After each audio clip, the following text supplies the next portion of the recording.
It's 2024. While the big traditional publishers are facing numerous challenges such as rising development costs, consolidation, layoffs, and studio closures, in recent years, European game studios have been experiencing a wave of growth and innovation. Let's explore how these studios are thriving despite facing the same challenges as the rest of the industry, turning obstacles into opportunities, and why we should keep an eye on their upcoming games.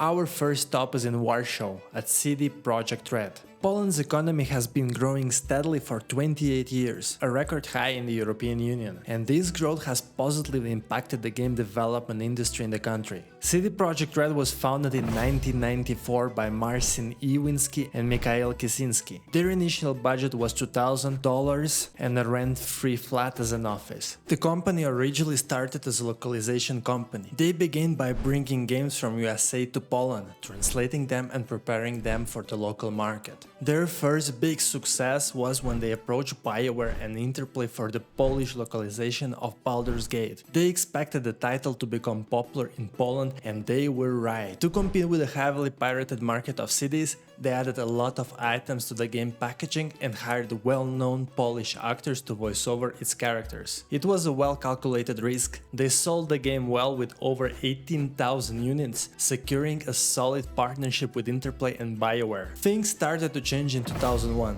Interplay experienced financial problems with Baldur's Gate Dark Alliance and cancelled the PC version, which caused a lot of financial issues for CD Projekt Red. They continued to localize other games, but the studio wasn't as enthusiastic about the localization as they used to be. The studio founders were unsure if they wanted to continue as distributors or if they would like to try to become developers themselves. Despite the cancellation of Dark Alliance, CD Projekt found themselves owning the Dark Alliance source code. Instead of looking at it as a financial failure, they decided not to waste this opportunity. They decided to try to make their own first game. They acquired the rights for the Witcher book series in 2002. At the time, according to the Winsky, they had no idea what they were doing or how to develop a game. The first iteration of The Witcher was based on the Dark Alliance code, and it was a messy Diablo-like game. CD Projekt was not happy with it and went back to the drawing board. After several years working on a new version of The Witcher, expanding the original 15-person development crew to over 100 developers and raising budget beyond what they had imagined from the beginning,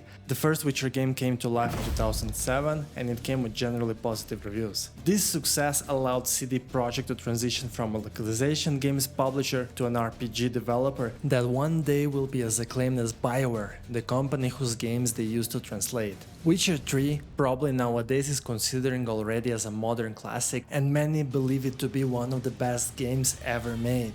Nowadays, CD Projekt is a large company with over 1,000 developers across the globe. Their growth has spread beyond Europe, with headquarters in Warsaw and subsidiaries in Boston and Vancouver. Their two main franchises are The Witcher and Cyberpunk. Their games are large RPGs known for complex storytelling, high graphical fidelity, and groundbreaking open and semi-open worlds. Due to their game's success, they now have two Netflix shows covering both franchises, a loyal fan following, and every game release is an event comparable to a Rockstar Games release. Even with Cyberpunk 2077, despite its rough launch and initial negative perception, many thought CD Projekt will slowly fade away and struggle to fix their public image after that disaster.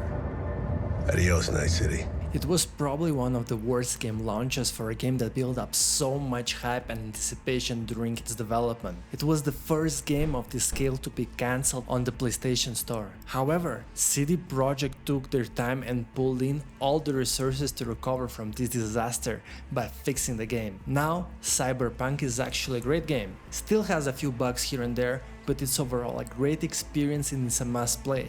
They also released something quite special, a completely free next-gen upgrade to The Witcher 3. I don't know any other developer that will release such a well-done next-gen upgrade for an older game without asking for additional money. I think If there is a studio that in the future might challenge Naughty Dog in creating games with a cinematic experience like The Last of Us, I believe it will be this French studio. Asobo Studio is a French video game developer based in Bordeaux, France. Before Asobo, there was another French development company called Callisto Entertainment. Callisto was known for the Lovecraftian aesthetic action game called Nightmare Creatures. Some might say that Nightmare Creatures is an inspirational grandparent to Bloodborne, but that's just a speculation.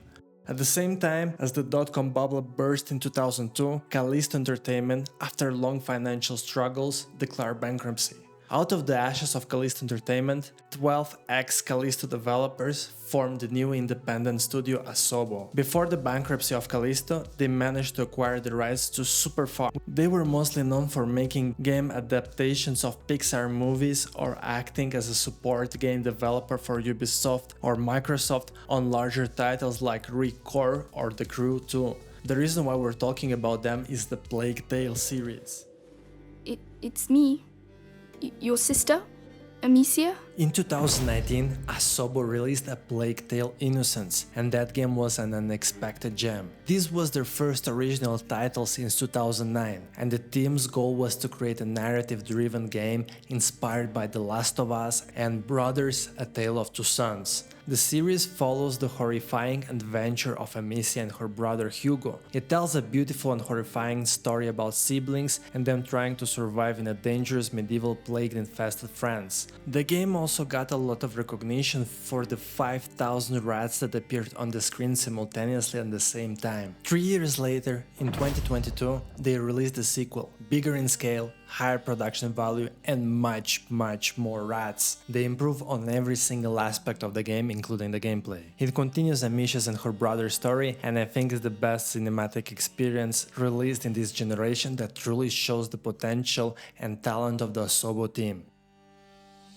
Moving on further north to the coldest country on this list, we will find Remedy. Remedy was founded in 1995 in Espoo, Finland. This is one of the most well-established independent studios known for its highly recognizable franchises, Max Payne, Alan Wake, and Control. Their first game was Death Rally, a combat racing game that started it all for them. This game is not something typically associated with Remedies nowadays. Whenever you hear Remedy, you wouldn't think about a racing game. Max Payne was their first major success, earning Remedy a dedicated fanbase. The game tells the story of a hard-boiled detective seeking revenge, and was very popular in the early 2000s, especially due to its stylish slow-motion fight sequences, mature storytelling, and noir detective featuring Sam Lake's face, Remedy's creative director, as Max Payne, and the legendary James McCaffrey's voice. Birthdays are like regrets. They just keep coming.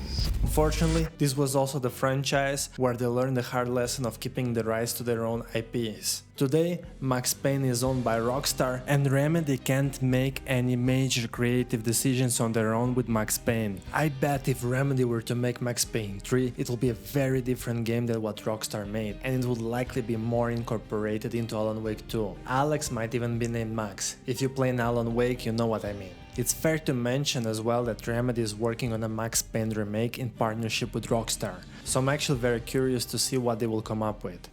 From there, Remedy moved forward to what they are known for today, Alan Wake and the Remedyverse. Remedyverse stands for the connected universe that unites all of the Remedy games. Officially, only Alan Wake and Control are part of the Remedyverse. And unofficially, many believe that Quantum Break and Max Payne are also part of the Remedyverse.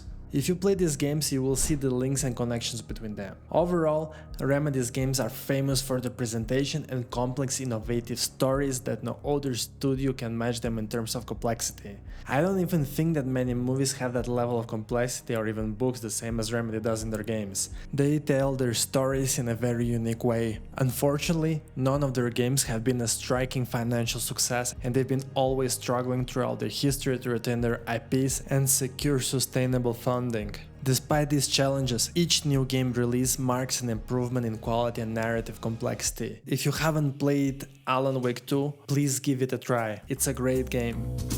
Such a dark place, am I trapped in here? Is this real? I cannot remember. Moon Studios was founded in 2010 in Vienna, Austria. Thomas Mahler, who previously worked at Blizzard Entertainment, was inspired by the success of independent games like Limbo, Castle Crushers, and Braid. These titles motivated him to quit his secure job and establish an independent studio with Gennady Korol. The studio's name was inspired by John F. Kennedy's quote, "We choose to go to the moon." From the start, the studio had a quite unique setup compared to a traditional game developer. They chose not to rent a physical studio space and instead hired globally, collaborating with international talent remotely. They started to develop game prototypes, and there was one that caught Microsoft's attention. It was a Metroidvania called Cyan, a platformer with Metroidvania gameplay. With a core team of 10 developers and various remote workers, they developed what is known today as Ori and the Blind Forest. The team met in person for the first time in 2014 at E3 when the announcement trailer was released. The game, Ori and the Blind Forest, was a commercial success. It recouped development costs within 7 days and won a Game Award for the best debut. The team expanded significantly for its sequel, Ori and the Will of the Wisps, growing up to 80 developers. The game took 5 years to develop, going through over 2,000 iterations to achieve the final product. It received universal acclaim on all platforms, with many calling it a masterpiece and one of the best Metroidvania platformers ever made. Nowadays, Moon Studios had stepped away from the Ori franchise and is working on a very different title, No Rest for the Wicked, which is available right now in early access and looks very promising. Despite all the success and the ambitious growth of the studio, it is worth to mention Moon Studios' controversy. In March 2022,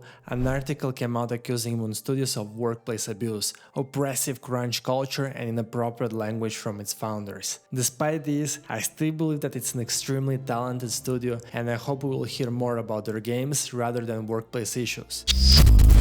Belgium is the country that has the headquarters of the most talented CRPG developer in the current time, Larian, the developer of Baldur's Gate 3. That game got a massive amount of praise, awards, financial success, and universal acclaim. Baldur's Gate truly shook the whole game industry in 2023. However, not that many know that Larian's first days were very rough. When you look at today's Larian success, it's easy to forget that it's a studio that was on the verge of closure and bankruptcy during every single game that they developed. Larian was founded in 1996 by Sven Vinke. Larian started their journey in a small electronics shop before even getting an office. Their first project that marked the beginning of their journey was called Ragnarok Unless, and was supposed to be an open world game. They managed to secure funding from Atari at European Trade Show and received $50,000 to fund their game. Unfortunately, they had a lot of bad luck before being able to release their first game. Atari got bankrupt and they had to find a new source of funding. Many developers quit. The rest tried to repurpose their assets to create another game, called The Lady, the Mage and the Knight. However, the things didn't go as planned as well. Their new publisher, after requesting a full overhaul of the game, and after all the work that Larian had to do for that, went bankrupt. Without funding, Larian were 1 month away from bankruptcy. The game had to get cancelled. Their next game was Divine Divinity, and they found a new publisher for it. It was actually a good game. It was a Diablo-like with in-depth CRPG dialogue mechanics and exploration. After the release, despite the positive feedback, Larian once again almost went bankrupt due to the publisher retaining most of the profits from the sales, and in a span of 5 months they had to downsize from 30 developers to just 5. The story of Larian's early days is one of dealing with bad publishers. I've been fighting with publishers my entire life. This pattern repeated many times until they decided to say goodbye to all publishers and try to do crowdfunding. They started a Kickstarter project for their next game, Divinity Original Sin. The game got crowdfunded in Kickstarter, and since then they've been on a roll, each game more successful than the previous. Their development formula for success consists of taking as much time as they need to finish their game, give early access to players for feedback, and independent funding. These 3 key principles let Larian create games that they always wanted to make, without the pressure from publishers to compromise. Despite their harsh and complicated history, Larian learned a hard lesson. You can't compromise your independence if you want to succeed in creating games. The European game development scene is much bigger than these independent studios. There are many promising studios with some very exciting releases coming up soon. I'm personally looking forward for Kingdom Come Deliverance by Warhorse, as well as for Stalker by GCC Game Worlds. But despite all the optimism, European game development has quite a few issues. The principal one is the same one that goes throughout the whole game industry, is consolidation. As we've been going through 2024, there have been many big closures and downsizes by major publishers across their studios. The recent example of it was a German development studio, Piranha Bytes. THQ Nordic acquired Piranha Bytes in 2019, the developers of Gothic. When it was acquired, the developers thought that they will make games all their lives deep into retirement. But this year the studio was shut down, while a different studio is making a remake of their most recognizable game. What this year has shown us is that if you want to develop games, you have to find a way to stay independent. Thank you for watching. If you want to see a more detailed video about Larian history and comparing it with BioWare, you can click it right here. If you have any thoughts to share or if you like the video, please feel free to like, comment and subscribe. Despite all of that, I hope you're having a great day.